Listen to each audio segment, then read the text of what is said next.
Hello class and greetings. In the article, What Exactly is the West?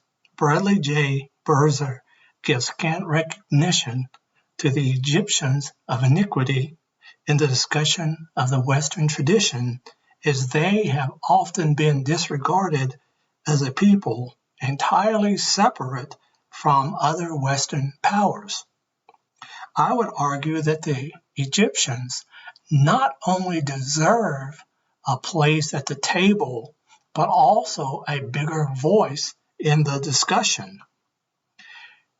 I would go on to argue that the misunderstanding of the Egyptian people, Egyptian culture, which is synonymous with Africa, continues to lead to a warped and badly misshapen understanding of the modern African American people, which are about 40 million.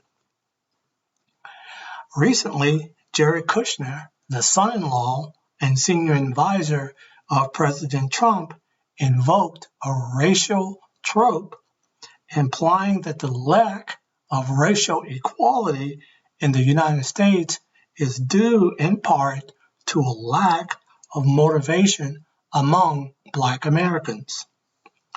Kushner said that President Trump's policies are the policies that can help people break out of the problems that they are complaining about.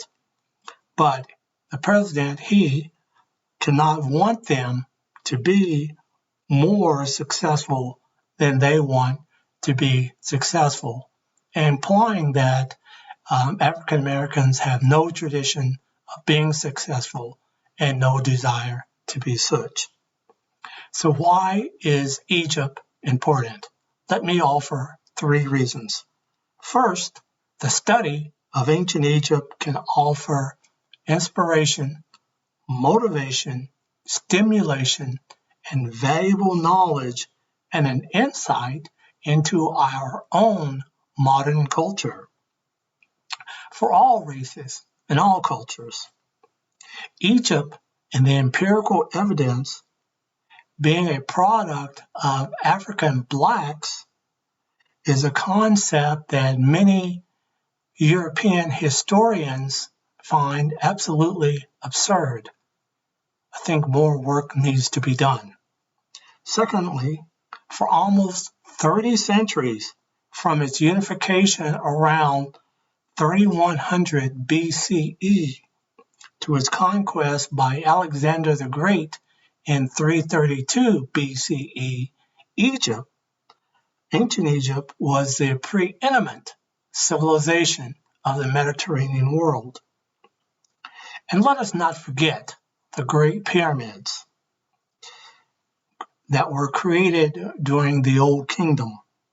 And these pyramids and monuments continue to inspire, enlighten, but at the same time confuse archaeologists and historians engaged in Egyptianology.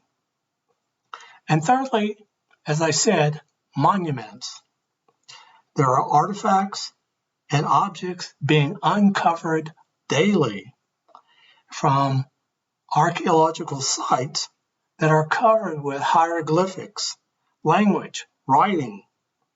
And these hieroglyphics and symbols are being deciphered and reveal a picture and culture with few equals in art, architecture, and the richness of the religious tradition.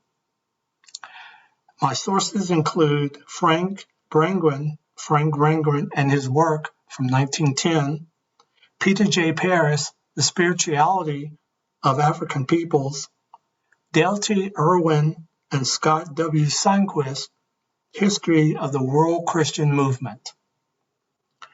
Thank you for watching my video.